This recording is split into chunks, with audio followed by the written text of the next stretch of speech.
So welcome to the William Hill podcast, brought to you in association with the Football Writers Association.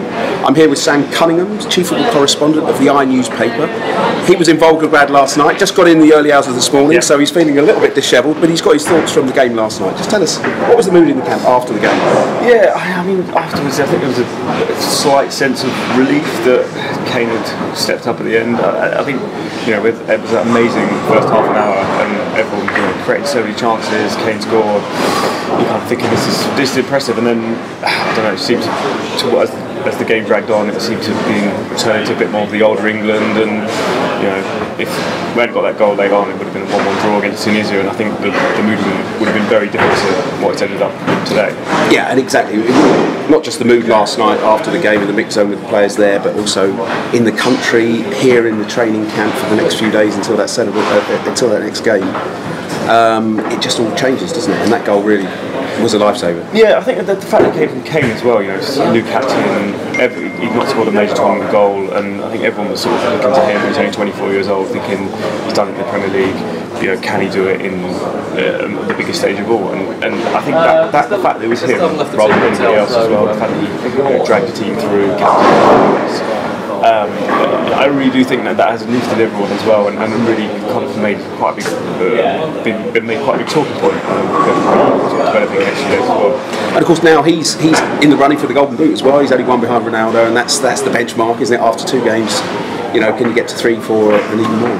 Yeah, well, he had that incredible self-confidence, in the build-up, saying he sort of made a joke about how Ronaldo put a bit of pressure on him with that hat-trick in their opening game against Spain, and I thought everyone kind of laughed, but he seemed deadly serious, and speaking to players afterwards, they were like, that's Harry Kane, he means it, and he did, he could, there was the 2 possible penalty decisions, he could have had 4, and you really, going on from that performance, you would say that, and the way that he's performed in the Premier League over the last few years, you really think anything is in his reach these days.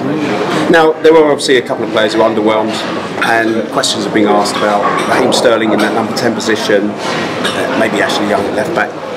They're likely to be changes perhaps for the next game, aren't they, against Panama?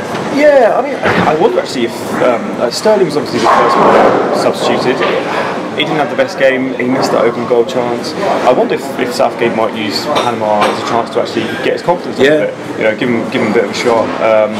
But I thought Ashley Young going forward was very good. I thought he had some great deliveries he put in. Lingard arguably should have scored with one of his balls. But I think Southgate will use the Panama opportunity to maybe give people like Rashford and Loftus-Cheek a bit more of a go, maybe from the start, or maybe giving them, bringing them on and with a bit more time to play.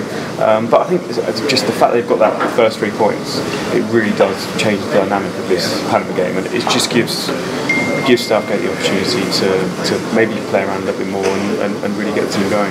Dele Alli got a slight knock, but the reports today suggest he's going for a scan, but he was walking fine. It doesn't seem too serious, but maybe he'll miss this one. Yeah, he left the stadium, and he sort of mentioned it, and he just said it was his quad. He didn't seem too concerned. I mean, it's always a concern when one of the kind of key players has picked up an injury, and I mean he was injured towards the back end of last season as well for Spurs, and you kind of hope it's not a sort of continuation of that, and that he is, because he started very brightly and then he just kind of faded quite quickly. There was one stage in the game when Delph was stripped off and warmed up. I think Ali sort of said, give me a little bit longer.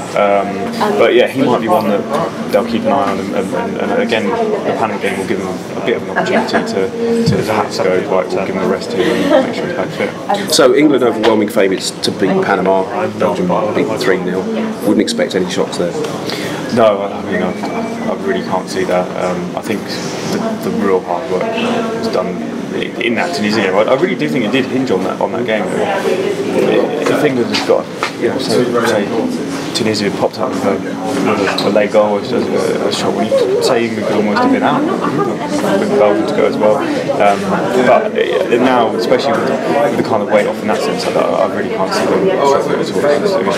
Good. And in terms of the tournament itself, I mean, obviously some of the big boys have not done as well as they thought, have they? Really, it's only England, Belgium and France are the first fancied rank of teams that have won their open game. So, it's going to be a tournament of surprises, isn't it? Yeah, I mean, Germany with the was the real big one, and then against Mexico. Then you also had Argentina as well, and then Brazil struggling a little bit, which I think in a way it kind of almost took the pressure off England a little bit, because it's kind of like, well, look at these huge nations, and they've not had the best time in the rugby game. So I think it certainly made it interesting, and kind of if you sort of even dare to look too far ahead with England, you sort of look at the fact that looking at quarter-final opponents, and it might change things. You're sort of expecting Germany and Brazil in the quarter-finals, but if they win their groups, or like they're expecting, it could all change. Or even if the Germany that played Mexico turn up, wide open at the back.